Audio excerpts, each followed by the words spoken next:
Hi అండి. ఇప్పుడు ప్రపంచవ్యాప్తంగా ఎక్కువ రచ్చ నడుస్తుంది కదా! ట్రంప్ చేసే విధానాలు, విధి విధానాలు, ఆయన ఏస్తున్న ట్యాక్స్‌లు, టారిఫ్‌లు అయంతా మీద ఎక్కువ చర్చ అయితే నడుస్తా ఉంది. దానికి కౌంటర్‌గా చైనా కూడా కౌంటర్ ఇస్తా ఉంది. ఎందుకంటే వీళ్ళు 100% పన్ను విధిస్తే అక్కడ చైనా కూడా 90% దాకా పన్ను వేయడం కావచ్చు. ఆ తర్వాత మీరు చూసుకుంటే వీళ్ళు 120 దాకా వెళ్తే వాళ్ళు కూడా 120 రావడం కావచ్చు. ఆ తర్వాత వీళ్ళు 145 దాకా వెళ్ళారు. ఎందుకంటే చైనా అమ్ముకునే వస్తువు పైన 145 అంటే చైనా నుంచి వచ్చే ఒక వస్తువు అమెరికాలో అమ్మాలనుకుంటే అది ₹100 వస్తువు అనుకుంటే దాని మీద ₹140 ఎక్స్ట్రా వేసేసి అప్పుడు ₹240 వస్తువు. మరి ఆ వస్తువునంటే అంత ట్యాక్స్లు అయితే ట్రంప్ అయితే విధించాడు. ఎందుకంటే తెలిసిందే, డాలర్ని కొంచెం బలోపేతం చేయడానికి రకరకాల వేరే వేరే కొంచెం సెట్ చేయడానికి ఆయన చెప్పింది ఒక మాట ఏదైతే చెప్పాడంటే ఇది సర్జరీ పెయిన్ అన్నాడు. ఇప్పుడు దీన్ని మనం సర్జరీ పెయిన్ అన్న దీన్ని తర్వాత మనకు మంచి సర్జరీ పెయిన్ తర్వాత మనకు మంచి మన అమెరికా చాలా బాగుంటుందని అయితే ట్రంప్ అయితే చెప్పుకొస్తున్నాడు. కానీ దాని కారణంగా ఏం జరిగిందంటే సడన్గా అయితే అమెరికాలో ఉన్న స్టాక్ మార్కెట్లో కుప్పకూలిపోవడం కావచ్చు, లేకుంటే డాలర్ విలువ పడిపోయింది కావచ్చు. ఎందుకంటే మనం చూసాం కదా, ఇండియన్ రూపీ మనం చూసుకుంటే మన దాదాపు ₹89 దాకా పోయింది. ఇప్పుడు చూస్తే ₹84, ₹85 దగ్గరికి వచ్చింది. అంటే దాదాపు పడిపోయింది. ₹4-5 అయితే కింద పడిపోయింది. చాలా రోజుల తర్వాత డాలర్ విలువ అయితే మన ఇండియాలో పడిపోవడం చూసాం మనమైతే. ఓవరాల్గా ఇవన్నీ చూసుకుంటే మనం మోడీ ఎప్పుడైతే ఇలా మన మీద కూడా ఎక్కువ రేపు ఇంతకుముందు దాదాపు 5%, 8% ఉన్నదాన్ని దాన్ని ఇప్పుడు దాదాపు 24% చేసినట్టున్నాడు. 24, 30 దాకా చేసినట్టున్నాడు. మన ఇండియన్ సంబంధించిన ఏదైతే మన ప్రొడక్ట్లు అమెరికాలో అమ్ముకోవాలనుకుంటే దాని మీద కూడా ఎక్కువ ట్యాక్స్లు అయితే వేయడం చూసాం. కానీ ఇండియా దానికన్నా ఎక్కువే ఇస్తుంది అనుకోండి. ఎందుకంటే అమెరికా నుంచి వస్తువుకి మనం ఇంకా ఎక్కువే వేస్తాం. దాదాపు 90-100% వేస్తున్నాడు అనుకుంటే దాదాపు 100% వేస్తున్నట్టున్నాడు మనం కూడా. మరి ట్రంప్ దాని మీద కూడా స్పందించారు వాళ్ళకి సంబంధించిన కొంతమంది.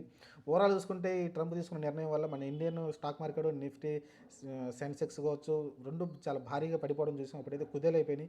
ఒక్కసారిగా స్టాక్ మార్కెట్లో పెట్టిన వాళ్ళైతే ఒకసారిగా బిత్తరపోయి చూశారు. ఎందుకంటే ఒక్కరోజే నాకు తెలిసి ఆ రోజు నేను చూశాను.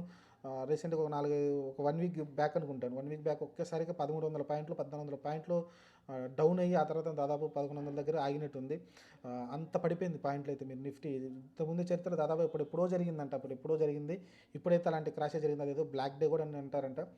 మరి అలాంటి క్రాష్ జరిగింది. మరి ట్రంప్ ఒక నిర్ణయం వల్ల ప్రపంచం మొత్తం అల్లా కల్లోలం అయిపోతుంది.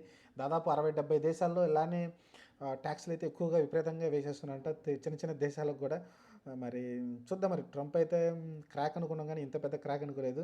సరే, చైనా కూడా ఎందుకంటే చైనాలో ఉన్న ఏదైతే చైనాలో ఉన్న కొన్ని అమెరికన్ సంబంధించిన ఏవైతే ఫ్యాక్టరీలు వాళ్ళందరూ కూడా రిటర్న్ రమ్మని చెప్పేస్తున్నాడు. అక్కడ అన్ని ఎత్తేస్తున్నాడు కూడా.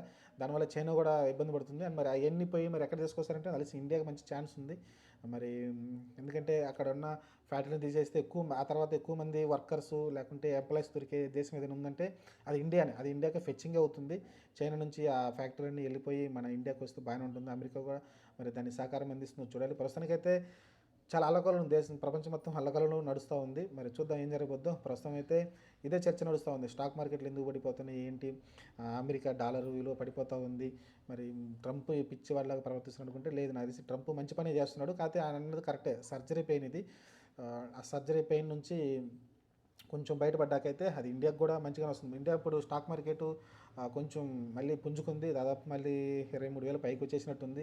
మొన్న దాదాపు 20,000 దగ్గరికి వెళ్ళింది అనుకుంటా కదా, వెళ్ళి మళ్ళీ పైకి అయితే రావడం చూసాం. మన ఇండియన్ మార్కెట్ అయితే స్టేబుల్గా అయితే మళ్ళీ నడుస్తుంది ప్రస్తుతానికి అయితే. చూద్దాం. మరి ప్రస్తుతం అయితే అమెరికాలోనే అల్లకల్లోలంగా నడుస్తూ ఉంది. అమెరికాలో ఉన్న నెక్స్ట్ కొన్ని సంవత్సరాల్లో ఇంకా పడిపోయేలా కనిపిస్తుందంటే ఆర్థిక మాంద్యం ప్రకారం. చాలామంది నిపుణులు చెప్పిన ప్రకారం అయితే అమెరికా చాలా ఇంకా పడిపోతుందని చెప్తున్నారు. చూద్దాం. మరి ట్రంప్ తీసుకున్న నిర్ణయాల వల్ల పడిపోతుందా, లేకుంటే దానివల్ల ఇంకా అమెరికా బెటర్గా అయ్యి ముందుకెళ్తుందో చూద్దాం. ప్రస్తుతానికైతే ట్రంప్ అయితే నమ్ముతున్నాడు ఇంకా బెటర్గా వెళ్తామని.